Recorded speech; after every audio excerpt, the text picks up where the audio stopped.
Art of rule breaking అంటే rules break చేయడం అనమాట. అప్పుడప్పుడు రూల్స్ బ్రేక్ చేయాలి.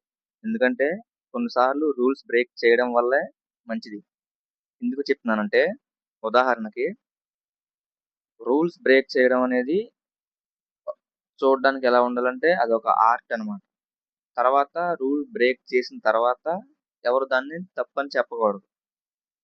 ఎలా అంటే రాముడు, సుగ్రీవుడు వాళ్ళు యుద్ధం చేసుకున్నప్పుడు అలా దొంగచాటుగా పక్క నుంచి యుద్ధం చేసే వాళ్ళని చంపకూడదు. అది యుద్ధ నియమాలకి విరుద్ధం. కానీ రాముడు ధర్మం కోసం చేస్తాడు. అంటే రూల్ బ్రేక్ చేసాడు. కొన్ని చోట్ల రూల్స్ బ్రేక్ చేయడం కరెక్టే అన్నమాట. ఇంకో ఉదాహరణ కృష్ణుడు అర్జునుడి కోసం రూల్ బ్రేక్ చేస్తాడు. ఇచ్చిన మాట తప్పి ఆయుధం పట్టను అని చెప్పాక కూడా రూల్ బ్రేక్ చేసి ఆ ప్రామిస్ బ్రేక్ చేసి అర్జున్ని సేవ్ చేస్తాడు. సో కొన్నిసార్లు రూల్స్ బ్రేక్ చేయాలి. రూల్స్ బ్రేక్ చేయడం వల్ల మనకే మంచిది. ఆ రూల్ బ్రేక్ చేసిన తర్వాత సక్సెస్ అయితే దాన్ని ఎవరు పట్టించుకోరు.